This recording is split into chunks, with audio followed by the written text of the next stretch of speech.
Peace and love, as Ringo would say. Hey, Grievers and Groovers, how's it going? Happy Wednesday, March 21st. Yesterday was the first day of spring, and I think a lot of places across the United States have not gotten the spring memo. Although it is sort of a little early for April showers bringing May flowers, we have had a lot of rain in LA all basically early evening yesterday, all night last night, all day today, and literally just as I'm getting ready to go live on the Good to Go Facebook page for Grievers and Groovers, the sun comes out. Hurrah!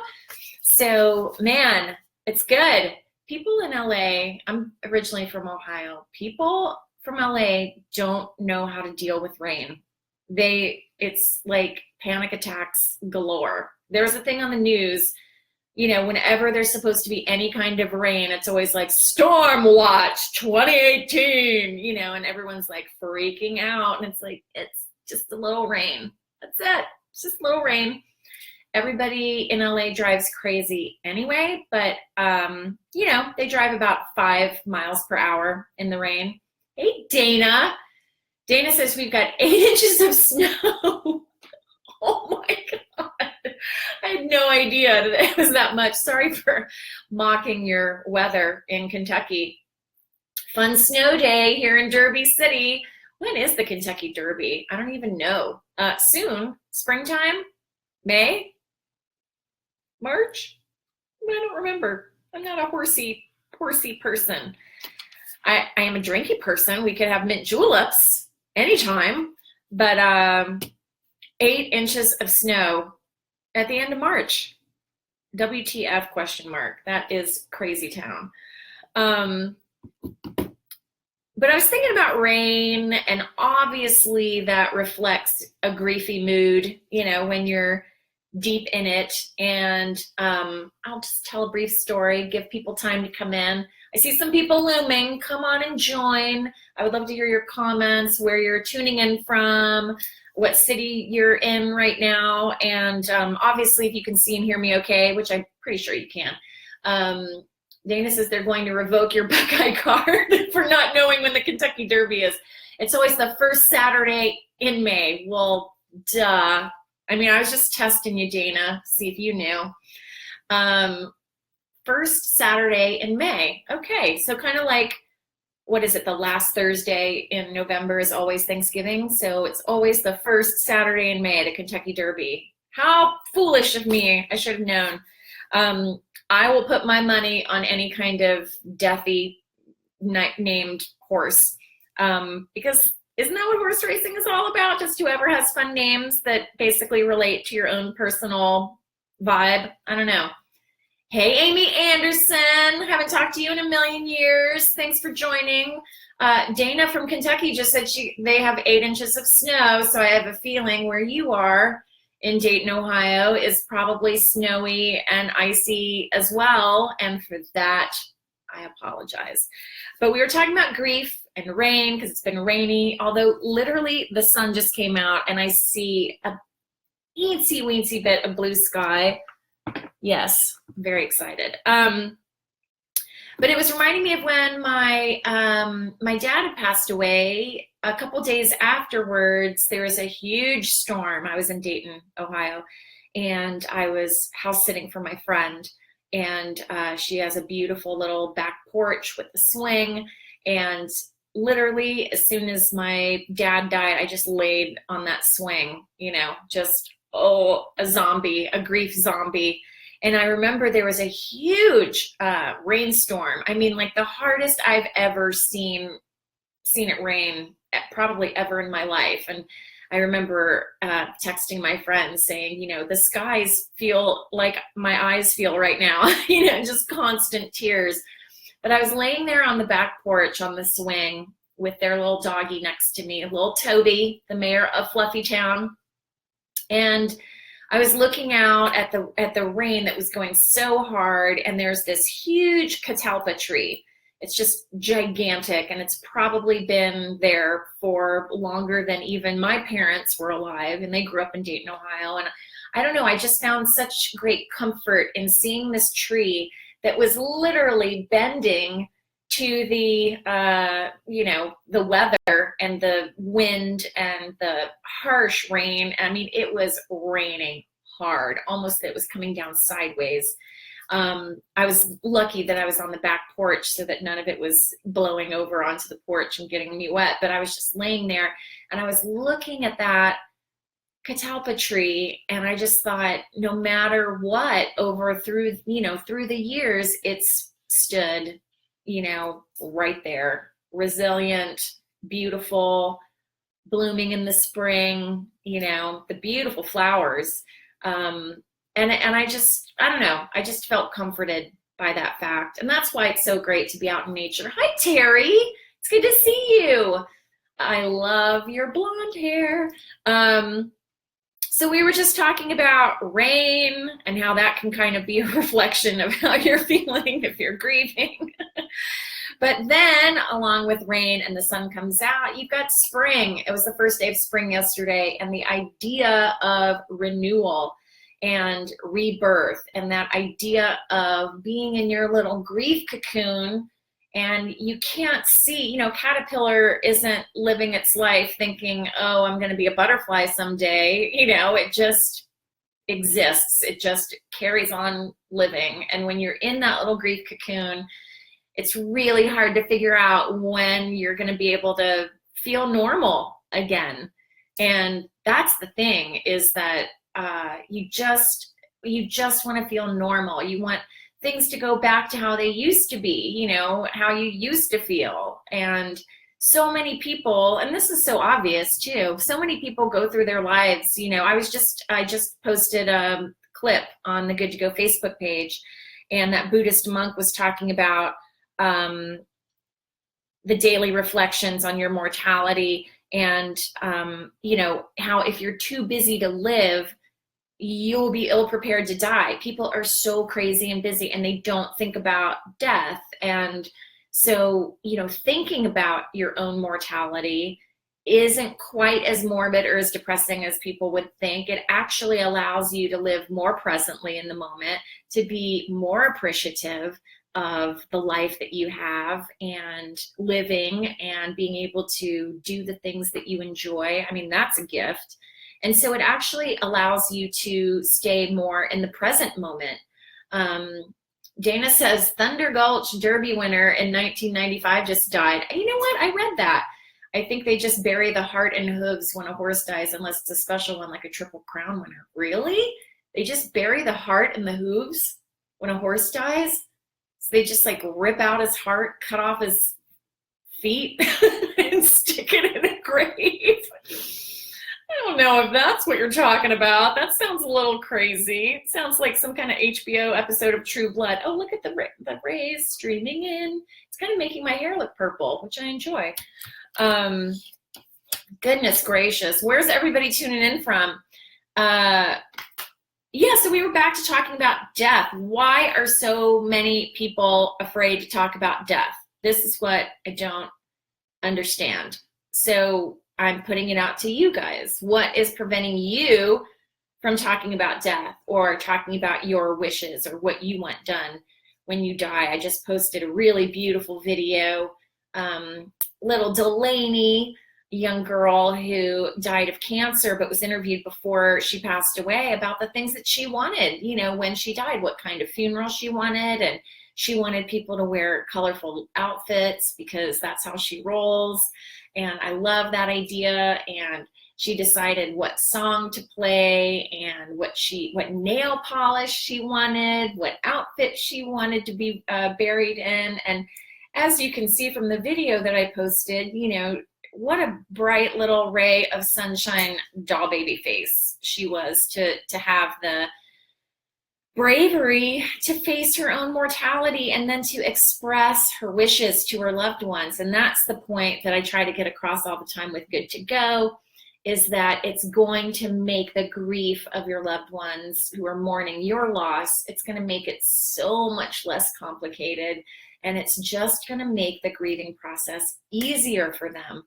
And I'm trying to get a hold of a few doctors I've been emailing to see if there could be some kind of clinical study done with people about how advanced planning can impact your grief and make it less complicated, make it easier to get through.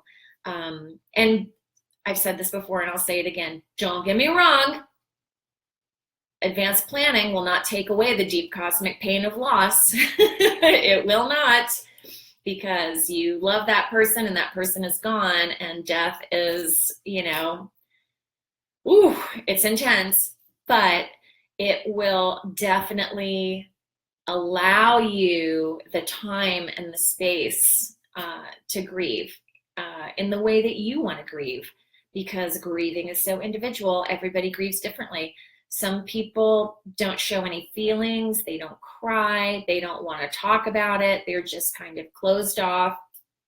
And, that's their way of coping. For me personally, that's not the right, that's not really going to help them. But if that's their process, then you have to respect that. And a friend of mine had a death in her family recently. And she said, do you have any tips before I go to the funeral? And I said, just know that death is big and it freaks people out and people get weird. People just get weird when people die.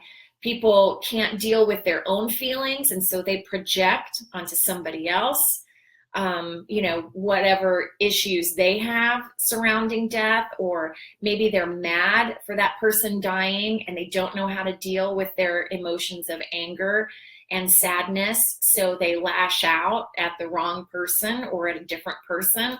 And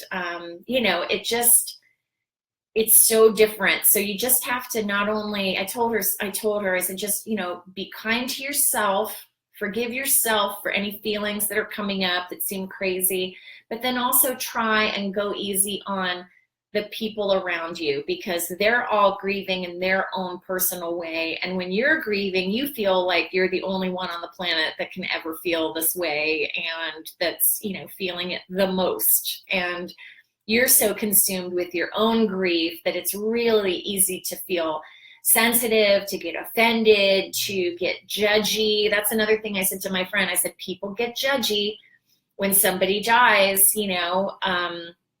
My dad came to a Good to Go party and he wrote out his wishes and all of his paperwork, and he actually completed his own obituary. Because in the Good to Go paperwork, it says, do you want an obituary? If so, what newspaper do you want it to be in? And what picture do you want to be used if you want a picture? So he actually wrote his own obituary. And that's one of the hardest things to do when someone dies, especially if you're tasked with all the death duties, that you've got to write something about your loved one and kind of encapsulate their whole life in a tiny paragraph. When you're grieving, you're not thinking about becoming an author or an amazing Pulitzer Prize winning writer, but Dad spared me, the overwhelming task of trying to sum up his life in an obituary. And so I went ahead and basically used his exact words. And of course, like a distant relative is like, she didn't mention this and she didn't mention that. And of course she didn't know that my dad was actually the one that wrote his own obituary. So if he didn't mention something, then that was his deal. So, but I didn't get mad at that person for, getting all judgy and saying, Amy wrote a bad obituary. That's her opinion. She didn't have all the information, and that's okay.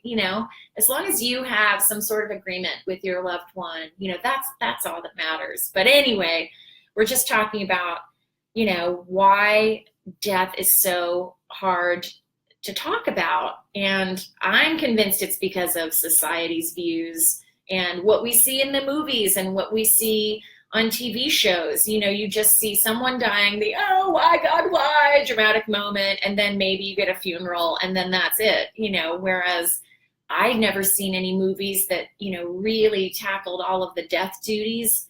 There's a movie, it's a little indie film, and it's by the woman who directed Wrinkle in Time and Selma. What's her name? Ava DuVernay. I think. Am I saying her last name right? Anyway, she did a movie called I Will Follow. And it was right after my mom died, and I was flipping through the channels and, looking for any kind of deathy stuff to watch to try to help me figure out what was happening and what I was feeling. And I happened upon this movie title on like the independent film channel, and it said I Will Follow. And because I'm a U2 fan, that's the name of a U2 song. And I'm just like, sure, I'll record it. So I recorded it, having no idea that Ava was the director. And it was a really beautiful little independent film about a woman who, was caretaking, I think, for her aunt, and basically loved her and had to do, was following her, doing all the death duties and cleaning out the house and going through the belongings, and then relatives who really didn't have that much to do with her coming in and wanting to take stuff and, not even wanted to take stuff. They just felt entitled and claimed it, So anyway, that's just one of the few movies that I really think portrayed the death duties in a sort of real filter, Man, it's so intense when you have to take care of a million details, and yet you're struggling to understand the big detail of your loved one is dead. I mean, it's just one of the hardest things to do, but you get through it. And that's what I'm here to tell you, is that you will get through it.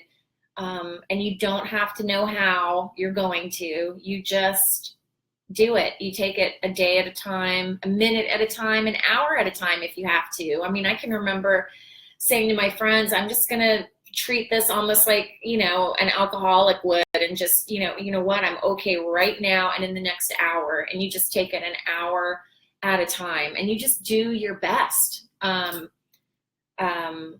I mean, we've talked here a lot on the Facebook Live sessions about, the positive things you can do in grief that help you. And, so many people have contributed their ideas and what can help you get through the grief in those early days, those early heavy, heavy days.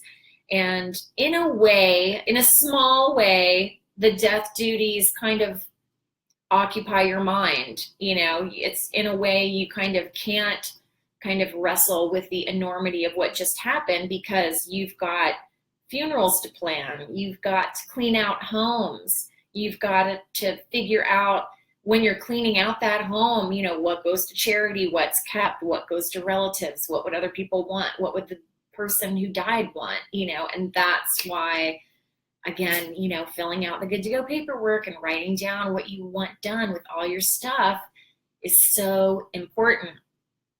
But yeah, it's just a rough thing. And I was just emailing a friend of mine the other day, and he was just like, you've had an intense few years. And I was just thinking, yeah, slightly. I had to clean out all these houses and deal with the death duties of everybody, my whole family.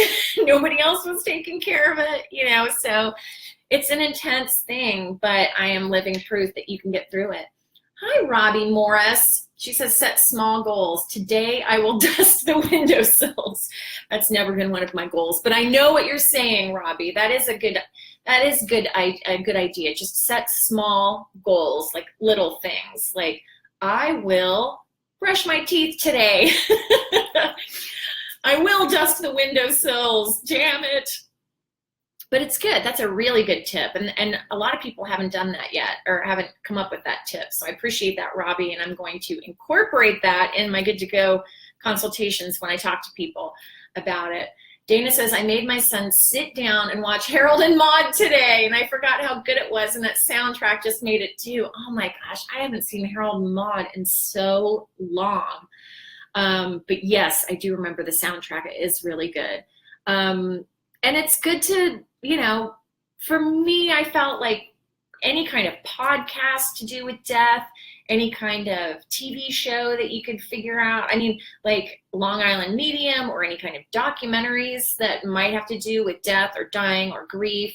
I remember I recorded what was her name? Her name was Madonna, and I can't remember her last name because I'm a horrible person, but she was the woman who lived in New York, and she lost all of her family to a house fire on Christmas Eve. She lost both of her parents, and if I'm not mistaken, 3 of her kids.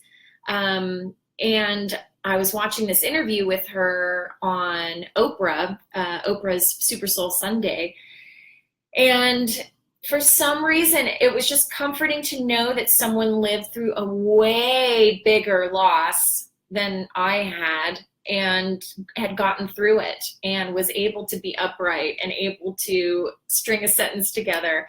And one thing that really struck me about that interview was she was saying that after this tragedy happened, she was going from doctor to doctor, every specialist she could imagine in the tri-state area, trying to figure out what's wrong with her, what is wrong with her, because she didn't want to get out of bed. And obviously, you know, what a devastating thing to have all of your children die and your parents, and they were a tight family. And she said that she finally went to a specialist in Boston, and the specialist sat her down and said, we figured it out after going to doctors for the last year and a half. We figured out what's wrong with you. And she was just like, please tell me, please tell me. And you know what he said? He said, you're sad. That was it. You're sad. And I just, of course, just started bawling. You know, because grief makes you feel crazy. And the thing is you're just really sad, and you're gonna be sad, and that's okay. You know, there's a book out a book out with the title, It's Okay That You're Not Okay. And I even put like a little Post-it note next to my bathroom window or bathroom mirror after my mom died and say, it's supposed to be sad, because I think a lot of people's natural instinct is to, you know, turn that frown upside down and, yeah, I'm sad, but I need to kind of put a good face on it and face the day and all that kind of stuff. And I just thought, well, no, I'm not going to fight it. I'm just going to feel it, because it's sad. You know, when your parents go, especially if you're really lucky enough to have good parents and be close to them, which I was. And, you know, my parents were my best friends. They were my BFFs. And so it's intense, you know, when they go. A lot of you guys are tuning in. Let me know where you guys are tuning in from. We were talking about, you know, why is death so hard to talk about? And this Buddhist monk was talking about, he felt it was because death is so mysterious. Is it the mystery that kind of freaks you guys out about death, or the unknown? That, I think for me, that doesn't bother me so much. I don't really think about the mystery or the unknown aspect of it. It's just, you know, I don't want to be in pain when I die, but I don't think anyone wants to be in pain. So that's a very common thing. But then I was thinking about, you know, it's the fear of the future, that the mystery of the unknown. So you don't know what's going to happen. But then, you know, when kids graduate college, their future is unknown. They don't know what's going to come, you know, once they graduate college. Are they going to get a job? Are they going to have to move back home in their parents' basement? You know, so we don't think about the mystery of the unknown in a fearful way when you graduate college. Or, you know, when people get married, they have no idea what their future together is going to be like. And yet the wedding is a celebration of the here and now, of you pledging your love to this other person, and you are committing to them, they're committing to you, but they don't know what their future is going to hold. So why is it that death has this, you know, negative stigma around the future, the fear of the unknown? I think it's kind of exciting to not know what's going to happen. And I saw this documentary with, her name is Diana Nyad. She was the 60-something, the senior citizen that swam across the ocean from Florida to Cuba. And the morning of her race, the press, after she had tried a million times, and the press said, hey, are you going to make it today? She said, I don't know. And I was just like, how can you not know you're going to make it to swim to Cuba when you've been trying to swim to Cuba a million times and you failed? Like, how could you not know if you're going to make it or not? And she said, I would take all the fun out of it if I knew. And that really struck me. So if you can be kind of ballsy enough to embrace the unknown, I think you're one step ahead of the game. Let's see. Dana says, it's those people that form an organization or cause that inspires me. I saw one the other day about a woman whose daughter died and she had a store where girls can get prom dresses for free. And that is a lovely tribute to her daughter. Yes, I mean, that's a perfect example of someone turning their suffering into grace to help others. That is beautiful. Amy says, no, never seeing my kids and family. Okay, so kind of almost like an existential fear of missing out. And yet that is the natural line of things, you know? I mean, well, supposedly, you know, my mom passed away before her mom died. And so my granny was constantly saying, you know, it should have been me. I should have gone first, you know, those kind of things. But I see what you're saying. I mean, it's hard to imagine people grieving you and mourning you and being sad, because of course, as humans, we don't want to make anyone feel sad or bad. But unfortunately, this is the price of love. Grief is the price of love. And it's intense. And as intense as you love the people in your life, the grief is going to equal that. And that's why it takes a really long time to kind of get to the other side of the heavy grief. I don't think you ever stop grieving. I mean, I don't know. What do you guys think? Have you stopped grieving? You know, Amy, have you stopped grieving your dad? I'm sure, you know, it's not as heavy and the tears aren't right there, but it's always around you, you know, and it's just a matter of how you can navigate that. It's crazy. I'm going to take a break from death for a moment and just say congratulations to Ringo. He's a Sir. He got knighted yesterday. Sir Richard Starkey, MBE. Congratulations to Ringo. I bought this little Ringo doll in Liverpool in 1990. Right near St. Patrick's Day, actually, probably around this time, at the Matthew Street Cavern gift shop. So I thought I would get Ringo out. He currently resides in my bathroom with the other 3 dolls of the Beatles. But I just wanted to say peace and love. Congratulations to Sir Ringo. To Sir with love and peace. Yes, that's right. To Sir with love. And what a great way to, you know, feel that you, and Ringo said, you know, he said, I'm quite proud of it. It's, you know, an acknowledgement of everything that we achieved, which is true. I think he should have gotten it a long time ago. And I don't think George ever got Sir George. I think it's just Paul. They're all MBEs, but members of the British Empire. But it's a long time coming. I'm really excited for Ringo.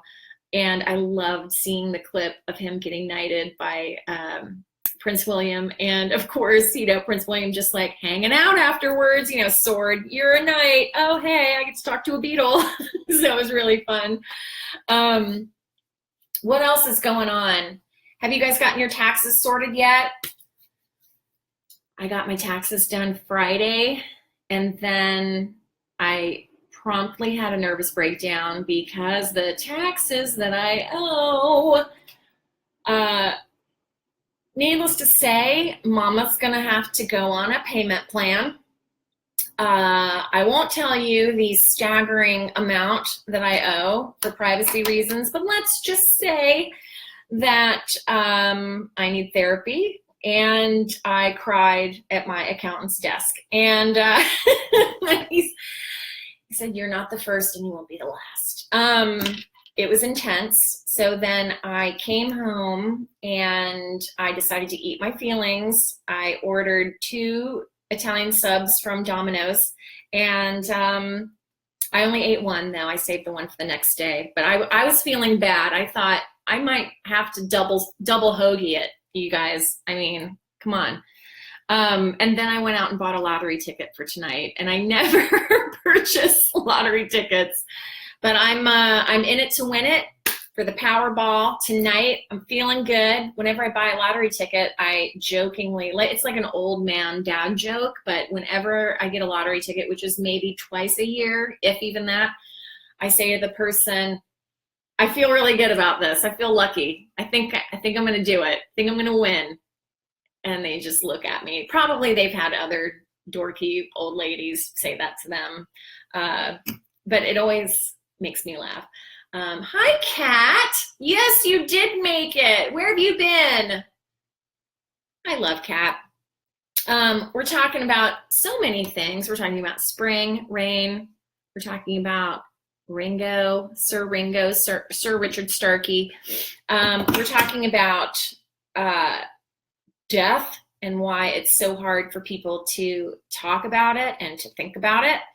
And again, that Buddhist monk that said that just because, death is mysterious doesn't mean that we should fear it. And if you're too busy to live, you'll be ill prepared to die. So many people are so busy in their lives. I feel like there's a glorification of busy, and people don't take enough time to appreciate things. And that, that goes for me too. Like, I'm a hippie. I love the new agey stuff, but my hormones were going crazy a couple weeks ago, and I wasn't focusing on all the beautiful things in my life and the gratitude that I have for whatever. I was just like, what is happening? Kat says, yay, I just got in from work and done with dinner. I'm so glad I made it tonight. I've missed your chats. Well, you're here now, and you can always catch it later on. A lot of people catch it later on if they're not able to catch the live. But with Easter coming up, we just got done with St. Patrick's Day. Now we've got Easter. I decided to get out the Easter decorations, which are my mom's Easter decorations. And I don't know if any of you guys follow me on Instagram, which is at Good to Go Peace, and Twitter, but I posted some of my mom's Easter decorations on Insta stories, but I wanted to try and see if this works. So this is an old egg, and I'm pretty sure it's from the 50s and 60s. I mean, I remember my mom having this growing up, and I think she might have gotten it from an aunt or from my granny or something, but I don't know if you can see, but there's the sweetest little scene inside. Oh, you can kind of see. It's like little bunnies and little duckies and little chicks inside. How cute is that? So this is just one of the decorations that I love. And then my mom had these little duckies, these little baby duckies, amongst like 8 million other Easter things that are dotted all over my place. But yeah, it's bittersweet. Oh no, the chick took a tumble. Oh, R.I.P. chick. No, she's good in one piece. It's emotional. It's bittersweet. Like, on one hand, I love seeing all of these Easter decorations that, I remember growing up with and that my mom had all around, because my mom was like holiday lady. Oh, Kat says her mom's favorite holiday was Easter. So do any of you guys have any kind of Easter tradition that you'd like to share? My mom would always make me an Easter basket, even as a fully grown adult. And she would always hide a few Easter eggs around the place. Even as a 35-year-old, she would do this for me. And I remember I looked everywhere for my Easter basket. I couldn't find it. And she had hung it up in the closet. She had put an Easter basket on a hanger and then put some coats around it. I was just like, you're good. You are a crafty Easter mom. So that was one of the traditions that my mom would do for me for Easter. And of course, she would always cook. She'd make an amazing ham. She was an amazing cook. She'd make ham. She'd make scalloped potatoes. Oh, I mean, so I joke. I don't know if I miss mom just because I miss her, or if I miss her food more. I think I kind of miss her food. The stone cold hard fact that I'm never going to be able to eat her mashed potatoes and gravy is just, I mean, it's just criminal. It's just not fair and it's not right.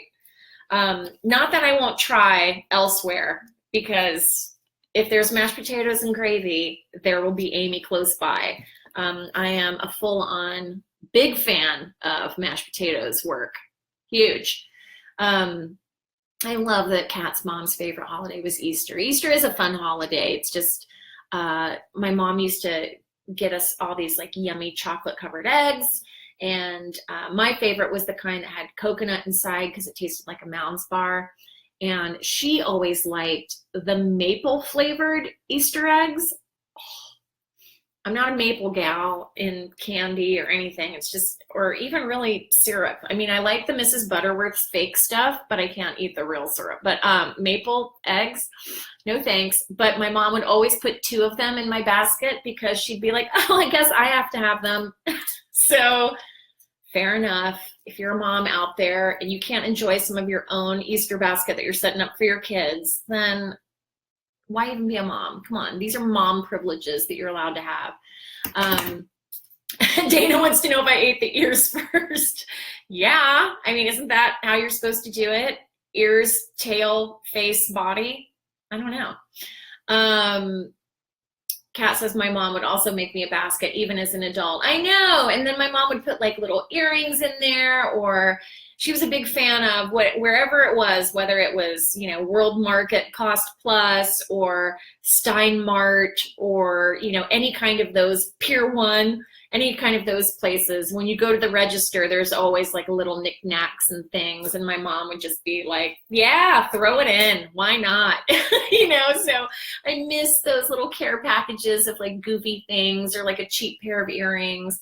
I just read that, what is it? Claire's Boutique is closing down or going bankrupt or something. And, you know, oh my gosh, my mom loved the Claire's Boutique, and I loved it subsequently because she would always send me fun little pairs of earrings and jewelry and like nail art and, you know, fun stuff like that. But anyway, I'm gonna wrap up. It was fun to talk to you guys today and to hear from you. Kat says she was an amazing cook. We would always go to mass, then home for eggs and chocolate. I love that. And she would make her big meal, as always, her hot pepper jelly. Come on now, the hot pepper jelly. Dana says, my mom liked the black Easter eggs, so it was easy to get rid of them for her. And then she'd smile and show those gummy blackened teeth, and we'd laugh and laugh. Yeah, I love the black jelly beans, the licoricey jelly beans. It's an acquired taste, but those were my favorite jelly beans. And my great grandpa Harley loved them too. And so whenever I would see him, he would have some black jelly beans, so that's fun too. But I want to ask you guys, what kind of griefy topics do you want to talk about? Because I not only am going to talk about them in future shows, but I want to start making some videos about them, you know, like 3 tips for grieving, or 3 things that you can do that won't take a lot of energy while you're grieving, or whatever, you know, any kind of grief topics that you feel need to be addressed more, or that you're curious about, or if you read or heard something weird and you want to talk about that, let me know. I mean, I'm coming up with lots of ideas, which is really exciting, and I do want to make these videos and get them out there. I have to learn how to edit because my dyslexic brain is not very good at that, but I'm hoping my friend is convincing me that there is new technology that even Amy's dyslexic brain can edit. So I'm hoping, fingers crossed, to get the tutorial down and to make more fun videos for you guys. And I just wanted to know if you had any topics. So I'm gonna wrap up. Let's see, did I cover everything I wanted to cover? Yes. Follow me on Instagram at Good to Go Peace, because sometimes I post pictures and Insta stories over there, and I don't link it to the Good to Go Facebook page. So I would love to see you guys over there.